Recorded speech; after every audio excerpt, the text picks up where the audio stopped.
to our KPC Daily Devotional.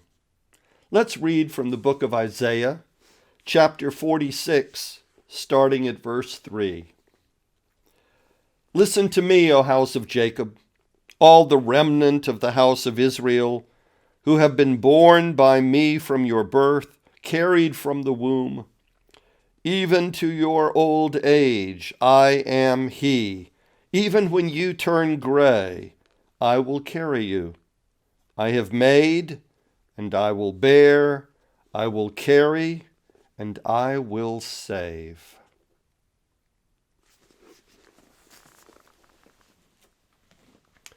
This week we're looking at devotionals from the forthcoming volume entitled The Social World of Fleas.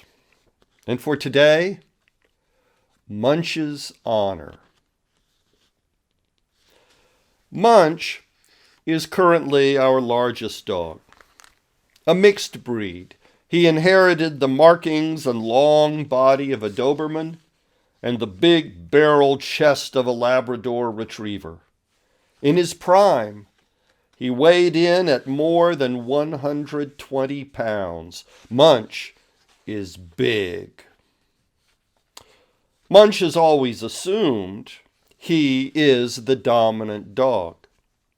When he wanted to eat or drink, the others had to stand aside.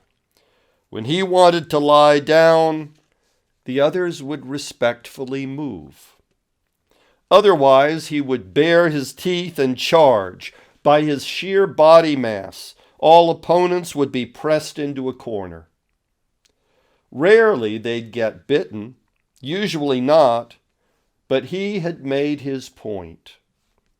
It was a grievous violation of dog protocol to pass too close by him, and you certainly did not bump into him.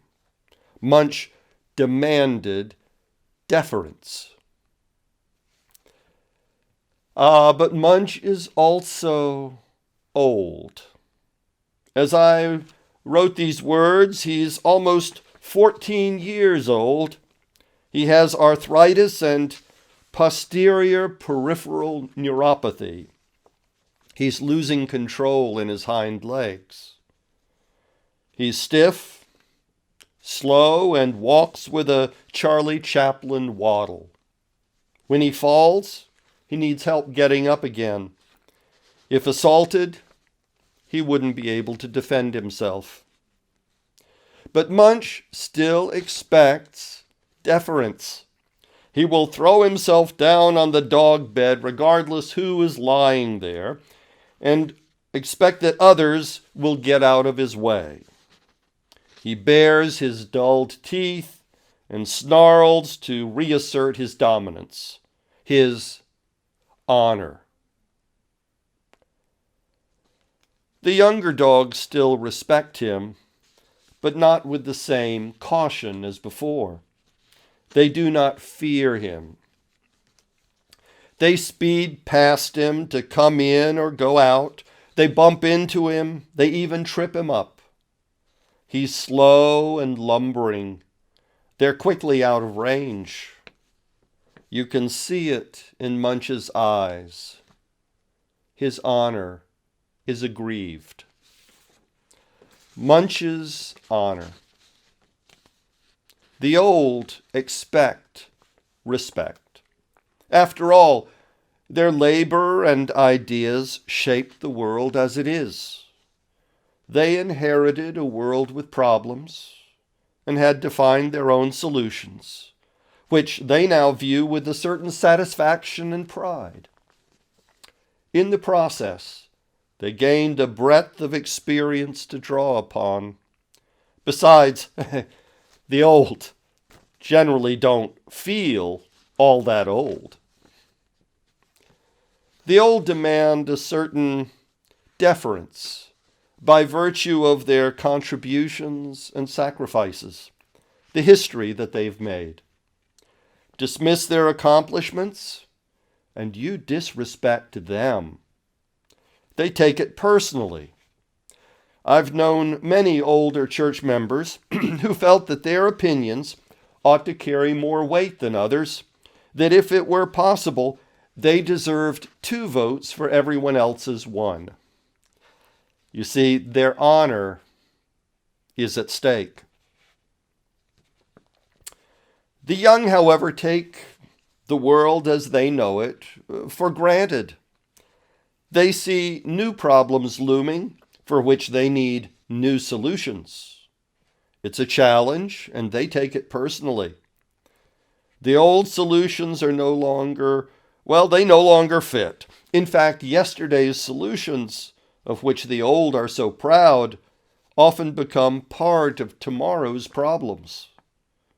Yesterday's experience is tomorrow obsolete. Yesterday's leaders are tomorrow obstacles. The old, sluggish and lumbering, are blocking the door, so you elbow past them. Poor Munch. This generational clash is a cliche, a truism. The Bible is rather ambivalent about it. Jesus himself recognized you can't really mix old wine and new wineskins. Thumb through Proverbs, and it all probably boils down to this principle: respect the old, draw from their hard-won wisdom, but be open to the new. Easy enough if we can keep our egos out of it and don't take it personally. Ultimately, in one way, the young have a point. You can't walk forward with 1 foot planted firmly and permanently on the ground. Think about how you walk. Each step is brief, fleeting, temporary. Each has its place in moving you forward, and then it's behind you. All human accomplishments are like that. They're momentary, for here and now. They build on what came before and pave the way for what will come next. And then it becomes history, a part of the past. We try to remember the lessons and move on. Now, imagine if your foot decided that one particular step was so significant, so decisive, that it must be either repeated or set in cement for all time. Well, we'd end up stepping up and back, or maybe going in circles. And setting it in cement, well, then we're ready for the deep 6. I wish there were a simple fix for Munch's honor. He, of course, blames all these insensitive young whippersnappers. The old always accuse the young of lacking respect. But the problem lies within Munch himself, expecting that his contribution, his leadership, his honor is to be valid, lasting, and binding forever. What offends us is the impermanence of time. If we're going to achieve some sense of contentment in life, we must accept our own, temporariness.